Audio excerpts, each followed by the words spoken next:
I feel it can be said the 10 years of the Cultural Revolution were 10 years in which heaven and earth were turned upside down. For our country, these 10 years were total confusion.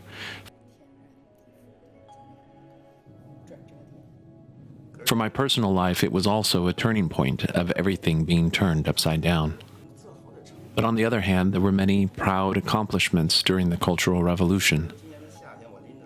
In summer 1967, I went to buy vegetables at the Ganjikou shopping center, but came home empty-handed. But I remember so clearly on the street's south side. On the geology building's wall hung a big red banner. It said our country had successfully detonated its first hydrogen bomb.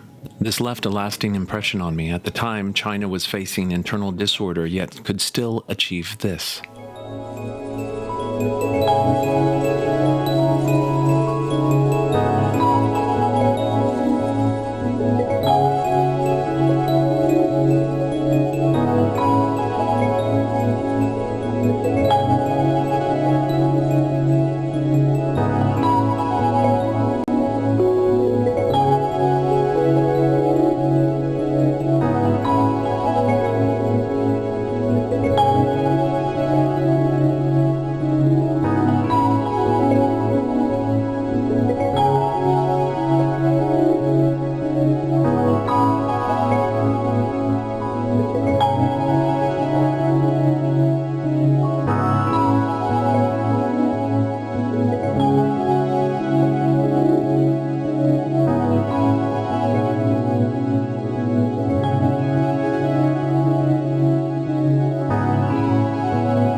Between May of 1966 and December 1968, mainland Chinese society underwent intense social conflict.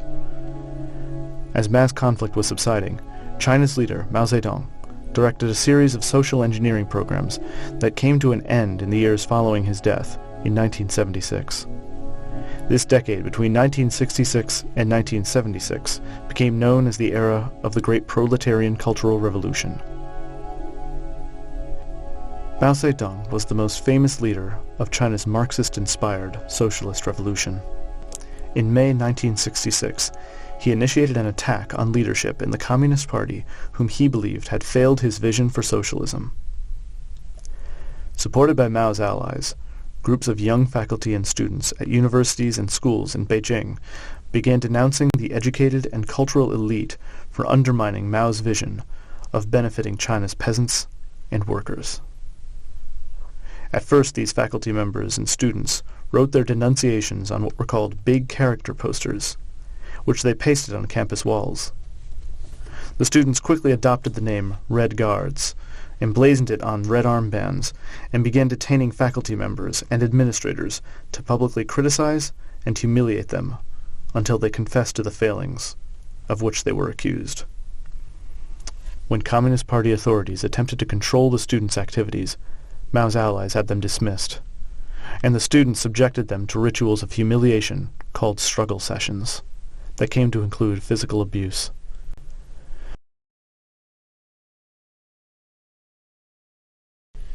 School classes were canceled for the next year, and in some cases did not resume for another 3 years. The students began beating some of their teachers and administrators, and by August 1966 were beating some of them to death. When the first General Assembly of the Cultural Revolution was held in the auditorium of Peking University Hospital, they made a few old professors they thought had once been landlords, rich peasants, counter-revolutionaries, bad elements, and rightists go and kneel on the stage. Those professors were all in their 70s. One was the director of ophthalmology of the Peking University Hospital. There were also 3 others. One was from the surgical department. I forget the other 2. The Red Guards whipped them. I didn't dare sit in the front. I sat in the back. Watching that, I wanted to cry, but I didn't dare. I didn't dare cry. After that, it was just a series of injuries from beatings. Deaths from beatings. Many things like this happened in our hospital.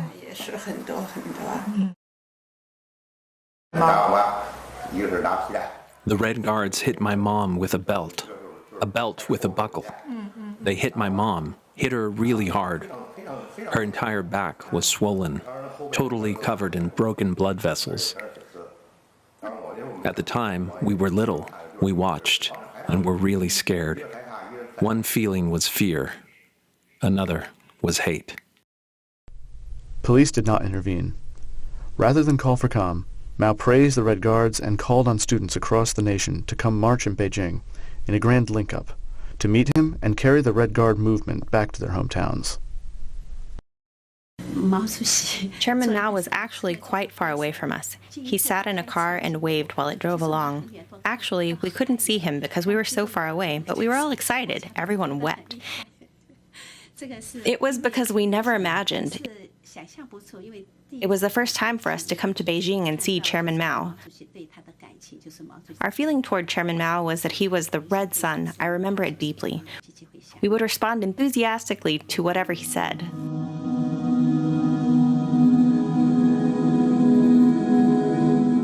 Mao called on students to lead people in overcoming the authorities' failures to implement Maoist socialism and urged them to destroy the four olds: old customs, old cultures, old habits, and old ideas.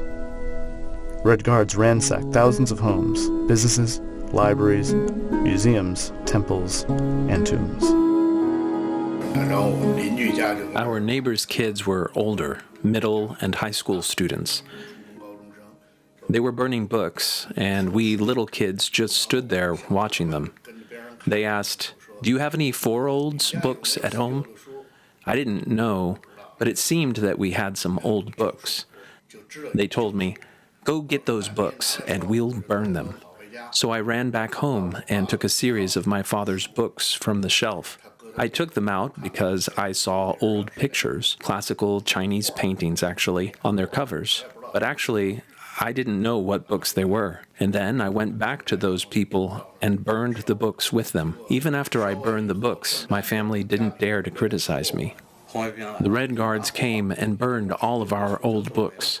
I remember quite clearly. A female Red Guard sat on our table. Other people were looting, but she wasn't busy with them.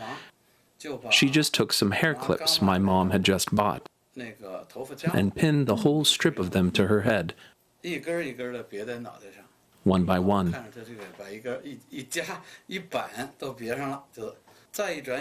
I had a replica Mauser pistol, and in the blink of an eye, one of the male Red Guards had clipped it to his waist to take away with him. I remember the first time our house was searched. My eldest sister was not at home. She had gone with the Red Guards to destroy the four olds, put up flyers, and things like that. She came home, and what had happened? Her own house had been searched, too. From that point on, she was just like a son of a dog. She couldn't join in any activities at school. We joined the local Shanghai Red Guards to search that house. That capitalist house was a small Western-style house. At the time, it was called a Crystal Palace. The rooms were all inlaid with glass crystal panels. We immediately took the glass panels down and smashed them. Later, some of us occupied the offices of a magazine publisher near our home.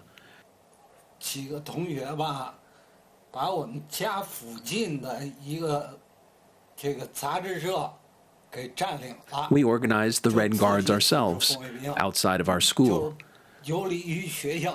We carved our own Red Guard stamps and printed Red Guards armbands. We occupied the 3 offices of that magazine publisher to handle our business. Handle business? Right. Also, we searched the head of the magazine publisher's house and beat him up. At that time, he was over 50.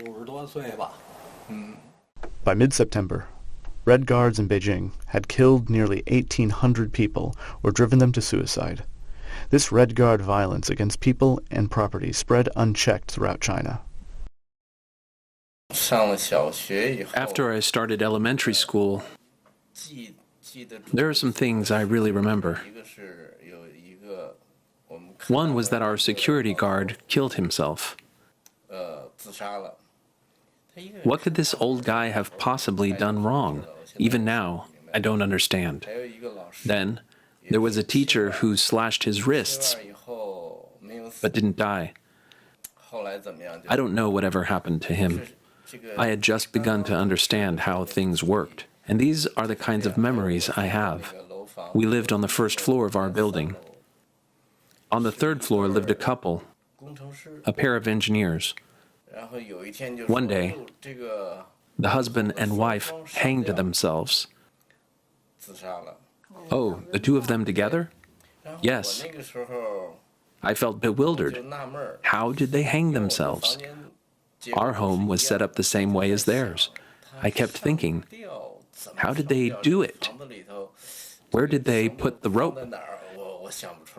It was probably July or August of 1966, summertime. I was playing in the courtyard.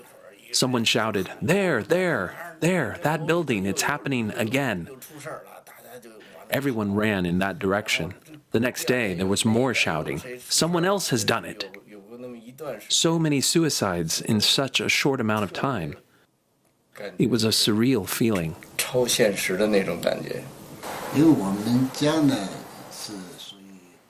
Our family background was capitalist, but we were never defined by that class status. So the Red Guards who came to our home were from my school, not from my father's work unit.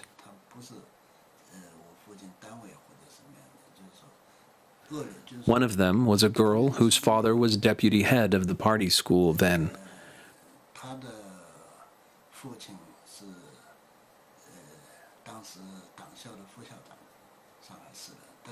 Her father, later he got into trouble, but in the beginning, he was very powerful.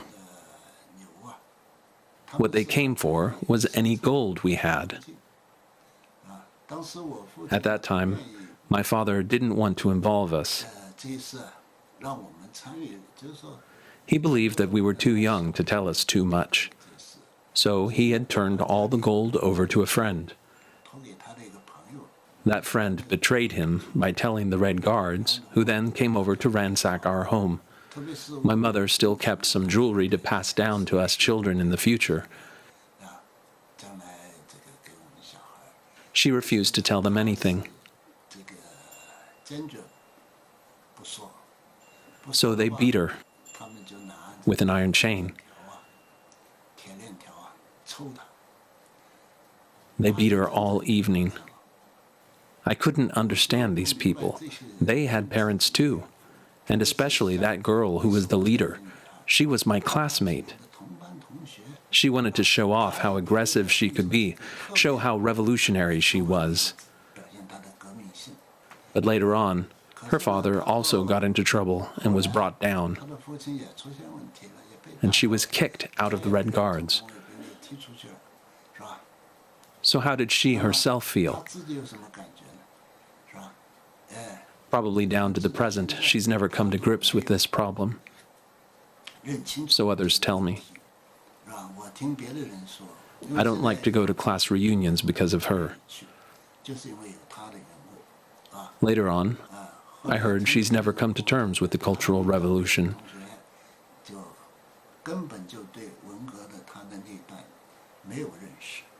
Just the opposite. She's always said how she herself was persecuted and victimized.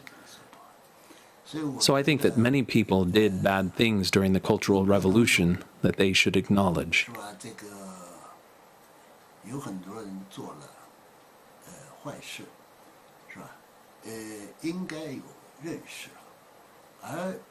People who took part passively should also reflect on this. For example, even though my home was ransacked and my parents attacked, I also attacked people. At the time, the classmate of one of our relatives, a middle school student a year or two older than I, came to my relative's home to loot it. Right away, my relative said, "Oh, our house doesn't have anything worth taking. I'll take you to my relative's home." Actually, I feel at the time you can't say she was any kind of revolutionary. Rather, she wanted to protect her own family. Those classmates of hers were all middle school students around 13 or 14 years old, all girls. They went to a girls' school. They came to our house and cut off all my mother's hair. At the time, people's hair was shaved in yin-yang style as punishment. They struggled against my mother in the courtyard, made her kneel there. This was really a personal humiliation. We had a neighbor who was a middle school foreign languages teacher. This teacher was pretty strict. She also taught in a girls' school. Her students came, probably junior high school students, 13 to 15 years old. I didn't see this myself, but I heard that they tortured the teacher and her husband for 1 or 2 days. Then they tied them to a tree and finally beat them to death. But the students still weren't satisfied. So they also stabbed and kicked the couple to see if they were dead or not.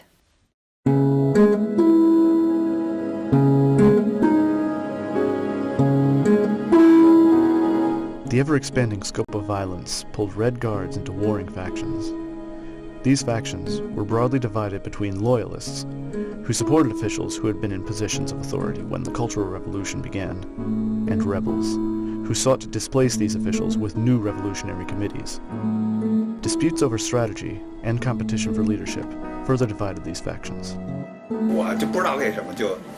I don't know why I became part of the initial rebel faction. I was young, only a 7th grader. Later on, it was seen as a conservative faction, though in the beginning it was actually a rebel faction. Our school was where a lot happened during the Cultural Revolution. As time went on, a lot of messy, complicated things transpired there. Anyway, though I was only about 15 years old, I had already started to think, wow, politics is a really complex thing. Even an insidious thing. I had this feeling at the time. Maybe that was why, relatively early, I started to see the Cultural Revolution more clearly, though I cannot say I saw through it completely. Actually, some of the old Red Guards in Beijing at the time also felt the way I did. Early in the Cultural Revolution, it was not so much about the broad political environment. Each small political environment developed independently. For example, our school was like a political laboratory. In each independently developing environment, many things were the same. Each had a personality cult, autocratic dictatorship, and factional struggle.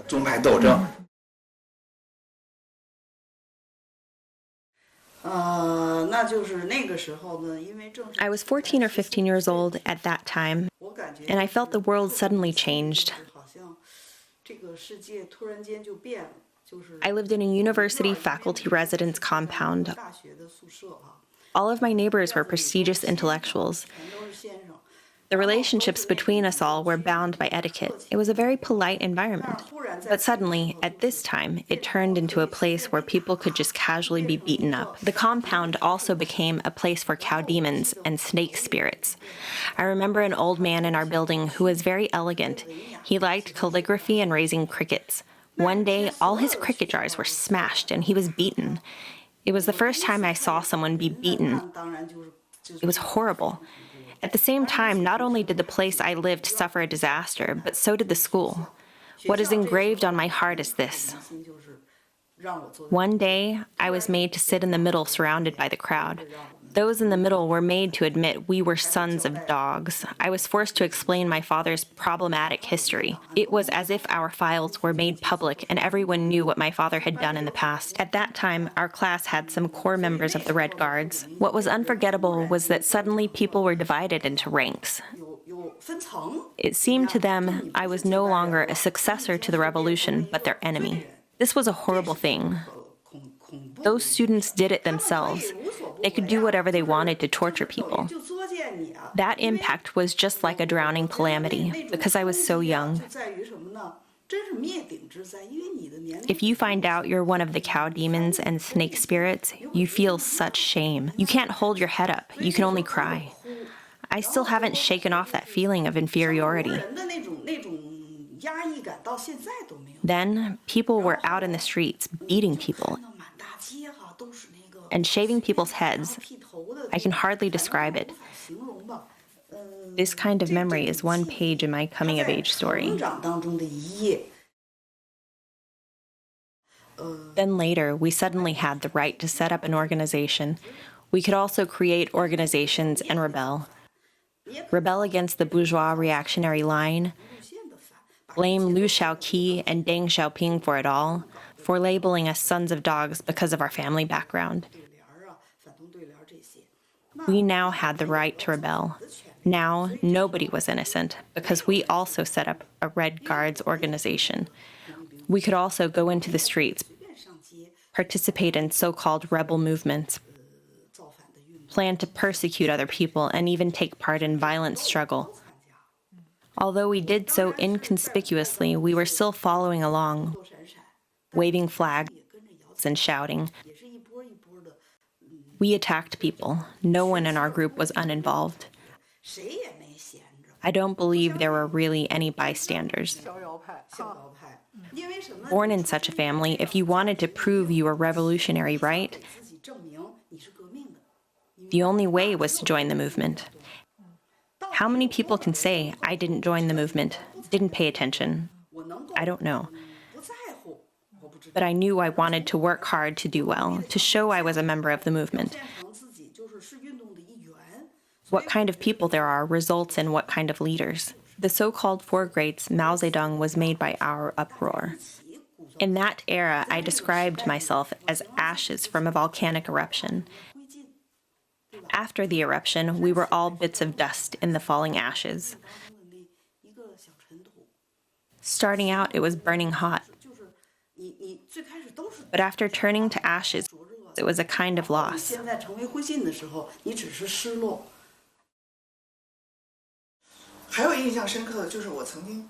I personally witnessed large-scale, violent struggle while living on a university campus. From the building's roof, I watched violent struggle between university students and staff unfold.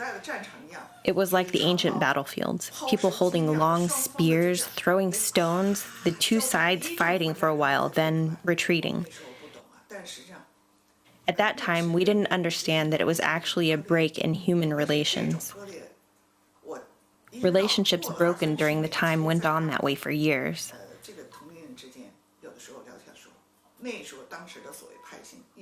What we called factionalism during that period existed for a long time. The demonization of interpersonal relationships left a deep impression on me.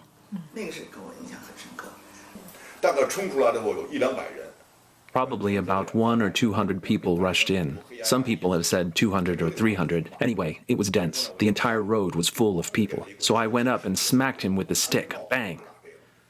His safety helmet went flying off. He stumbled, but for some reason he still didn't turn his head. I hit him again. It must have been when he didn't turn around that I hit him on the back of the head. Actually, my using the stick was enough to kill him. The police explained it clearly. There was no need for another blow. That stick had a square head. It was the handle of a hoe. After I hit him, blood splashed all over the stick. As soon as I hit him on the back of the head, his skull fractured. It just shattered, basically. He fell immediately. He stopped running. On the side of the road was a ditch with a slope. He didn't fall right into the ditch, but rather sailed over it. He landed on the sloping side and rolled down. After he rolled down, he started crawling, trying to pull himself up. He wanted to pull himself up out of the ditch, onto the edge of the ditch. Then I hit him again, right on the forehead. The blood flowed from that spot. Most of the blood on my stick came from this spot. Blood came out of his forehead and spurted all over the stick. At the time, I screamed proudly, "You can't get away!" Actually, at that moment, I realized what it was to kill someone in the heat of passion. Hell, just then I was so cruel I didn't think too much. I just thought, I'll hit you so you can't run off. I was so satisfied. I hit you hard enough to paralyze you, to stop you dead. Then I started chasing other people. I realized I had no energy left. Then, the moment we were beside ourselves with satisfaction, someone told me, "That guy is dead." I was struck dumb. Actually, I feel there's something hidden deep inside us all.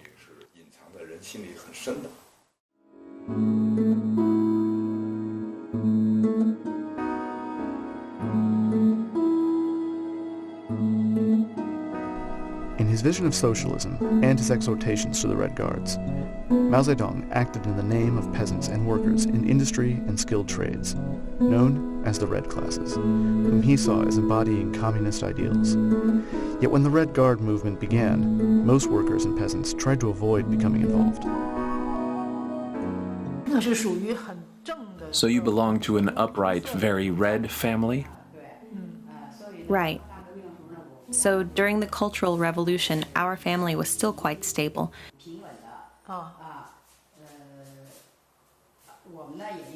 We didn't join the Red Guards or anything. The adults in our family didn't let us go out, but rather made us stay at home. When we went to the factory, a worker by blood lineage from the Revolutionary Committee spoke to us. He said, "Students, I have two things to tell you. One, to hurt others is to hurt yourself. What you do will come back to you. Two, skill is like a Chinese pear-leaved crabapple. The older, the redder. Politics is like an onion. The older, the emptier." The Red Guards were all over the countryside, making revolution. Were they local Red Guards, or did they come in from other regions? They were local. They weren't doing agricultural production work, were they? Were they peasants' children, too? Right, they were peasants' children. So peasants' children also became Red Guards and rebelled? Who were their targets? Whatever cadres had gotten mixed up in trouble, like taking bribes. Cadres were tied up and beaten. So they targeted the cadres. Yes, the cadres, even the masses weren't right about it. They targeted those in power. Landlords and others were still targeted. Oh, they targeted landlords? Did you actually witness that? Of course, we farmers worked in agricultural production all day. In the evening, of course, we saw the Red Guards struggle meetings. Another thing I remember well was working in the fields every day after I turned 11. The militia company leader or the political instructor held the red flag when going to the fields. After we got out there, we stuck the red flags in the ground, and everyone stood together and sang "The East is Red." You all sang "The East is Red"? We all sang "The East is Red," and then we said, "Long live Chairman Mao. Good health to Vice Chairman Lin." Your memories are so clear. Yes. After we finished for the day, we'd sing "Sailing the Seas Depends on the Helmsman" together. That was the song for finishing work? Right. We finally went home, and we had to gather firewood, make a fire, cook dinner. But we still couldn't eat just yet. Before we ate, we stood and bowed 3 times in front of Chairman Mao's portrait. We'd say, "Great leader Chairman Mao, it is you who gives us happy lives and food to eat. Many thanks to our great leader, Chairman Mao." Who led you in doing this? My mom. Did your mom lead a group of people in doing this? Yes, if we didn't do this, and we were seen by the neighbors, the next day we'd be the ones being struggled against. Villagers like carrying their supper dishes, going from house to house visiting each other. If they saw we didn't acknowledge Chairman Mao before meals, it would be a huge problem. The next day, we would have been struggled against in the cow shed. My family was poor back then. Every time I wanted to buy a pen or a notebook, I had to trade an egg for it. When we bought something, we each had to first say lines from quotations from Chairman Mao. The moment I arrived at the store, I said, "Serve the people," and the clerk responded, "Through and through." After that, I gave him the egg, and he gave me the notebook. At the time, everyone had to do that when shopping. Did you feel it was funny? No, it was very serious and appropriate. If you laughed, then you would show disrespect to Chairman Mao, and then what would you do? That would bring a lot of trouble. I'd say the core force to lead our enterprise, and the clerk had to chime in, is the Chinese Communist Party. Then he'd sell the thing to you. That's it. If you failed to say it, that was not okay. There was something more disgusting. At night, we'd meet and sing in the cowshed. The sky is vast, the land is vast, but not as vast as the party's kindness. 天大地大，不如党的恩情大。爹亲娘亲，不如毛主席亲。千好万好，不如社会主义好。 There was a song like that, right? Yes, there was. There was one idiot who sang, "The father is close, the mother is close, but not as close as my wife." It was so bad. People wouldn't let it go. If Chairman Mao is the closest, then how can your wife compete? 真的就这种事儿太多了。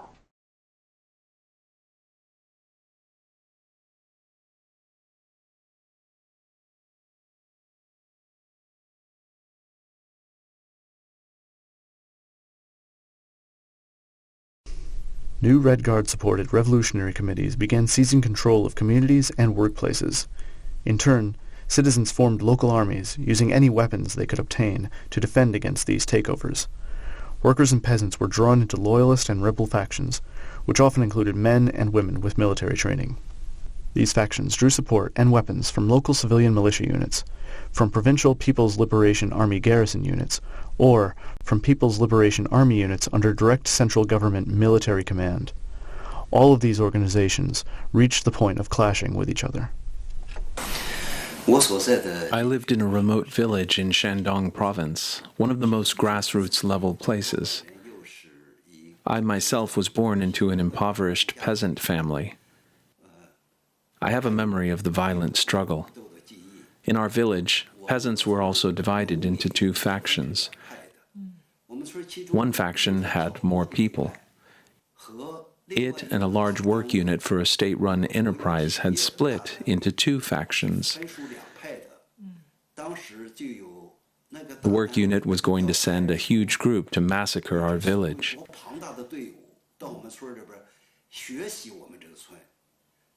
I was in middle school at the time and remember it well. One evening, a rumor spread through the village. Everyone go indoors and lock the doors and windows. The opposition was coming to massacre our village's mainstream faction. Ordinary people were probably going to be caught up in it and hurt as well. During the Cultural Revolution, our corps was divided into two factions, and the two factions engaged in violent struggle. My brother was 2 years older than me. He formally joined a Cultural Revolution combat team. My father also joined a combat team. I don't remember the exact names of the two teams. Maybe one was the Loyalists and the other was the anti-Loyalists. Oh, your father and brother belonged to opposite teams? Yes, opposites. They argued at every family meal. One said that his team was revolutionary, while the other said the same thing about his team. Every time they parted on bad terms. All of the tractors were covered with iron sheets except for 2 holes in the front. You could reach out on the side to grab a spear. At that time, every home had those. I came back from a business trip. It happened to be July 13. That July 13, in Wuhu City, the two factions' violent struggle was so intense that people were killed. Struggle was held in the streets. The ship we were on was from Jianbei. We hadn't showered for days. We'd been given a little water heated on the ship's engine to wash with. The captain suggested the ship go to Jianbei first and come back to Wuhu the next morning. He said the ship couldn't go into Wuhu. In the evening, machine guns are set up at the three-way intersection. What left the deepest impression was two-party struggle during a demonstration in Tianjin. There was a factory in Tianjin. It was probably named 2672. The two-party struggle happened there. Workers from one party threw a worker from the other party into a pool of sulfuric acid. That worker was burned alive. That person looked purple, like an eggplant, and was carried out to the street and paraded around. Since then, I haven't eaten eggplant. When my neighbor was younger, he had joined the War of Liberation. He was 18 or 19 years old. He contributed to the cause of liberation. During the Cultural Revolution, he was taken to the cowshed. To take revenge on him, members of the Grand Alliance faction forced two screws as thick as your little finger through his legs. My mother was named Huang Beiying. Huang Beiying. She was born in 1928. She was barely past 30 when she died. She was a typical middle-aged woman with two young children with her. When my mother was struck down, when I saw her get shot, I ran straight for her. The bullet had gone in here and came out over here. The bullet came from that direction, maybe 500 or 600 meters away. It went in here. It was fired from that mountain. It came out there. After she was shot, she fell down. When I saw her get shot, I tore my shirt to show them we were ordinary people. We had all put on white clothes. The fighters were all wearing black or army fatigues, camouflage. So we all wore white to show we were ordinary people, peaceful people, fleeing danger, to let them know, to let everyone see. But they were killing innocent people. After my mother was shot down, I tore my clothing to staunch her bleeding. It didn't work. Then they strafed us with 127 high-velocity machine guns. Strafed us with machine guns. The bullets kicked up dust around me. I couldn't save my mother. I waved my clothing at them to show we weren't fighters. And that's when they shot at us. My brother hid in a pepper field. I've never been able to forget this. A horrible, horrible tragedy. Thinking about it now still makes me feel terrible. That bullet actually penetrated her heart. Her eyes turned down. She was staring right at me. She might still have been thinking. She stared at me, at her own children, all so young. My youngest brother was only 5. I had 2 other brothers and a sister. 4 younger siblings, counting him. Just think, a mother looking at her children, holding her as she drew her last breath.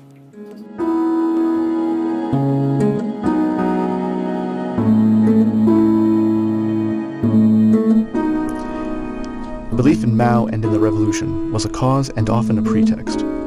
Once factions gained the upper hand, local authorities representing them, with or without the assistance of Red Guards, inflicted punishment on those who were vulnerable. Their victims might be dispossessed, detained, imprisoned, or even executed.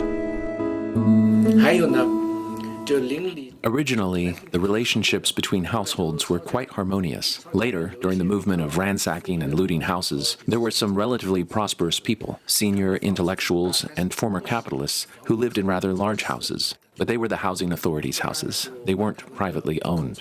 Then, their living space was limited. For example, they had 4 or 5 rooms, but they were relegated to 1 or 2 rooms. As a result, suddenly many vacant houses appeared. Some people who'd been living in smaller houses took the opportunity and moved in. We called it grabbing houses.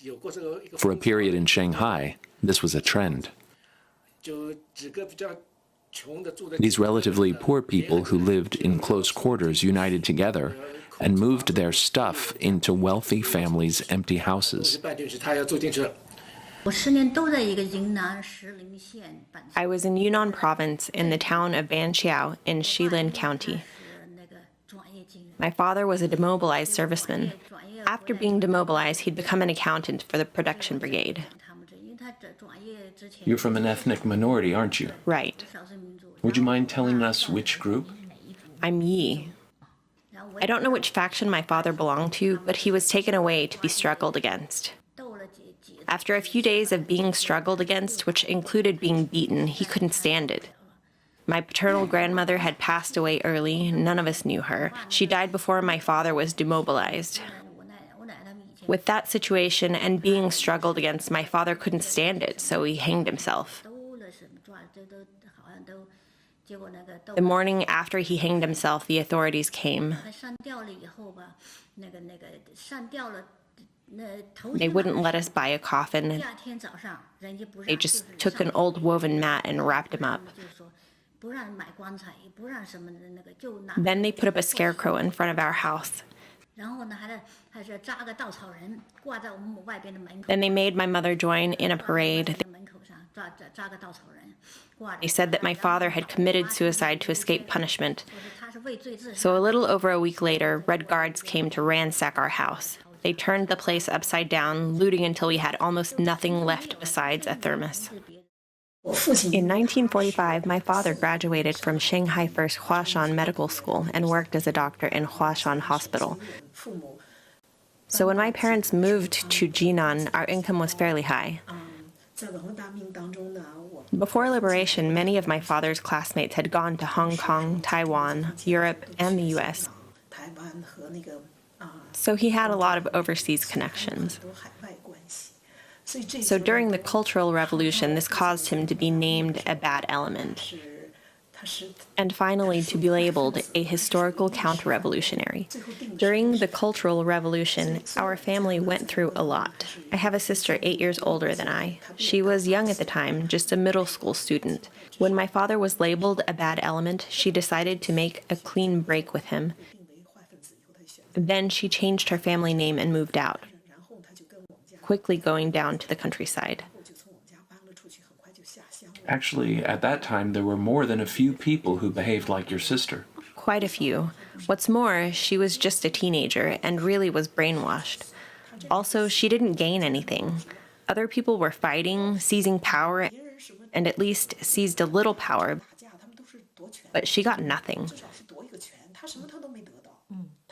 She also went out networking and came back covered in lice. I remember my mom made her undress outside and scalded her clothes in boiling water. Going networking for months like this. I think that during the political movement of the time,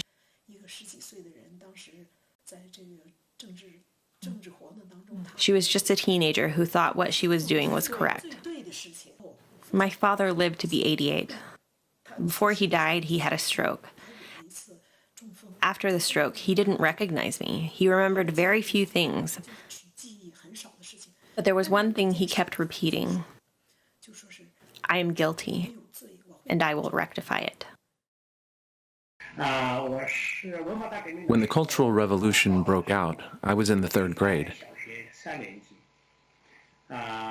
After 3rd grade, we basically didn't go to school. Later, one class of elementary school was reinstated, but within a few days, violent struggle began, so we didn't keep going to class. So the chaos continued until 1969. At that time, classes began to be reinstated. There was only the one middle school in our county. We third, fourth, fifth, and sixth grade students, all the elementary school students, just became one class and entered middle school. There was no test or assessment. We all just entered middle school like this.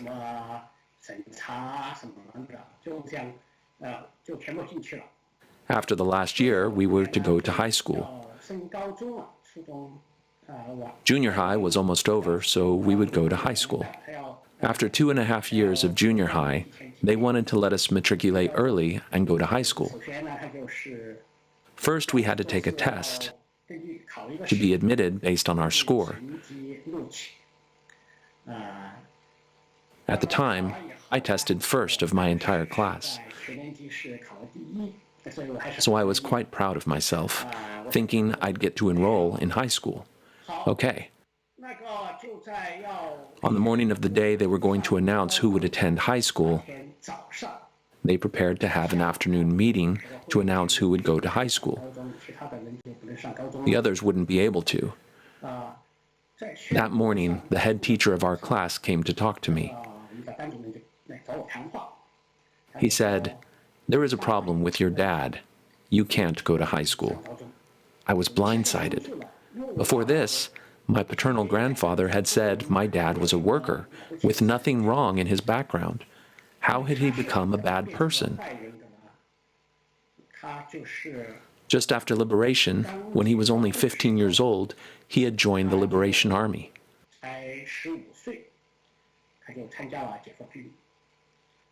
Later, this army went to North Korea. In North Korea, my father was hit by an American artillery shell during a battle. His leg was broken and he was covered in blood. He lost consciousness. When he came to, he was in an American Army hospital. He had been captured by Americans when he was unconscious. Just like this, he became a bad person. After he came back, it was said he was a traitor because he had not committed suicide. His situation was recorded in my paternal grandfather's files. My grandfather himself didn't know.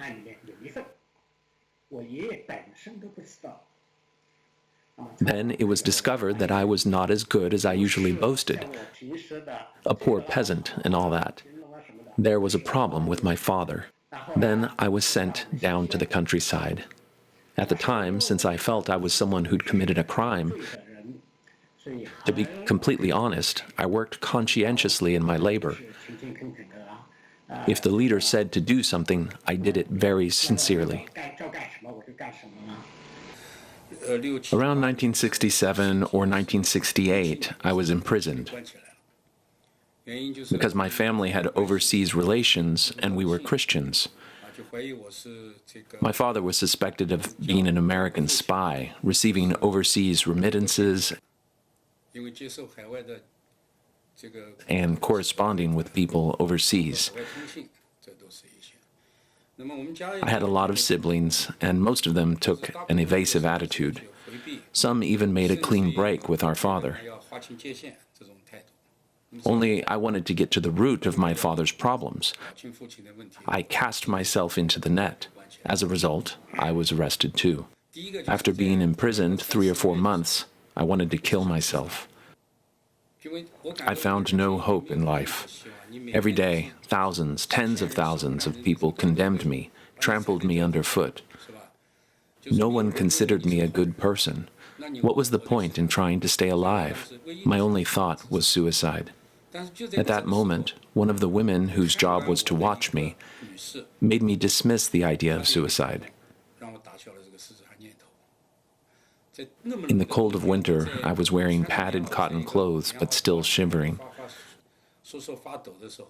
Without speaking, she put her own woolen jacket on me.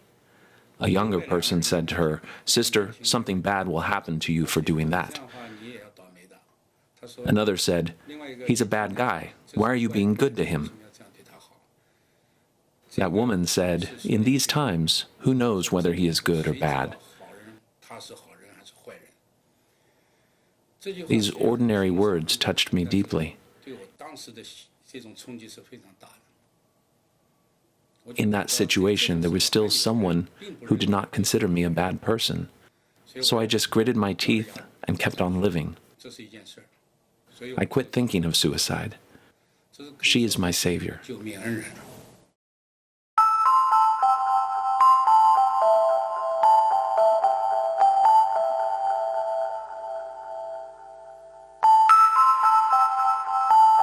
By the end of 1968, well over 1.5 million people had died.